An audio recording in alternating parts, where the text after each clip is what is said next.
Terceiro passo, arrependimento. É o Espírito Santo que gera o arrependimento.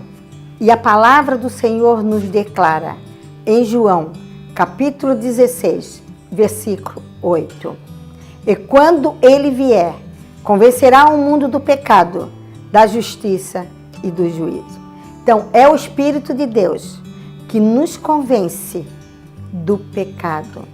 Então, precisamos crer e entender que quando Jesus subiu, ele disse que deixaria o Consolador, deixaria o Espírito revelador. É o Espírito Santo que vai nos mostrar, orientar, ensinar, trazer discernimento aonde está o pecado, para que nós possamos perdoar.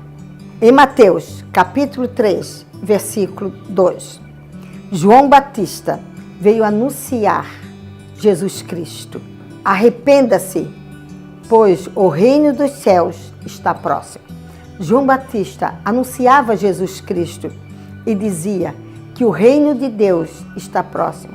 Ele queria dizer que Jesus Cristo estava chegando e que o reino viria através dele, que nós ia alcançar esse reino através de Jesus Cristo.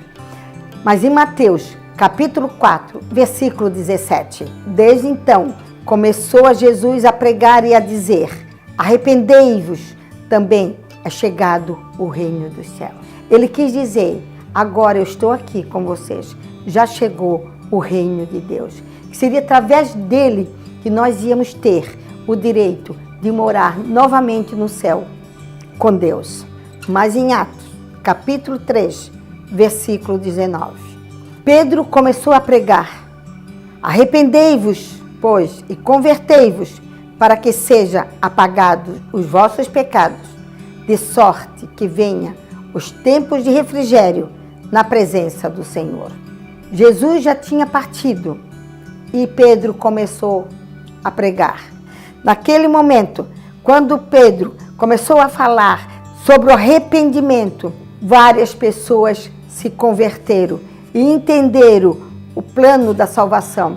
Entenderam que eles precisavam se arrepender dos seus pecados e precisavam confessar para Jesus Cristo.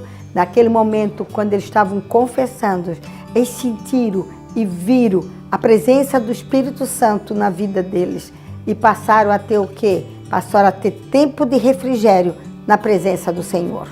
Em Provérbio, capítulo 28, versículo 13, o que encobre as suas transgressões nunca prosperará, mas o que eu confessa e deixa alcançará a misericórdia. O Espírito Santo nos ensina: se nós escondermos os nossos pecados, nós não vamos prosperar.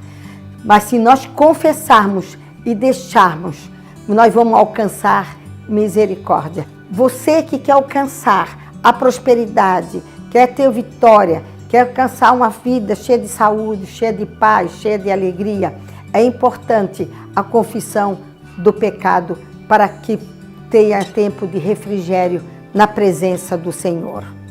Vamos falar agora sobre a diferença entre remorso e arrependimento. Pedro pecou, negando Jesus, mas Judas também pecou, traindo Jesus. Qual é a diferença entre Pedro e Judas?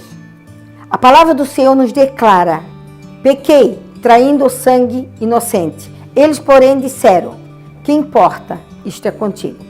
Naquele momento, Judas, ele não teve um arrependimento.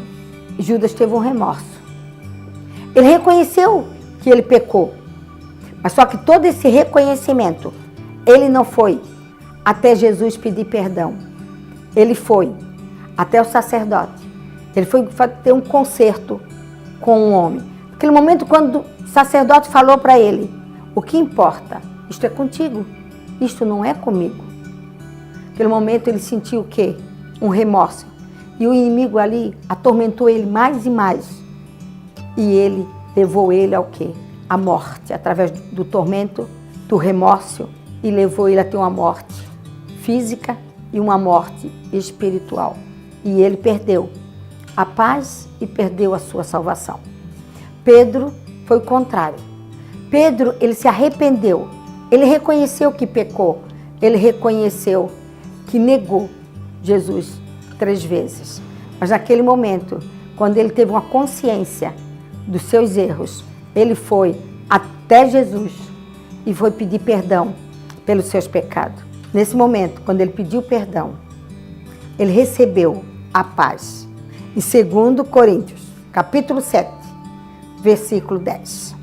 Porque a tristeza, segundo Deus, opera arrependimento para a salvação, da qual ninguém se arrepende, mas a tristeza do mundo opera morte. Olha a diferença.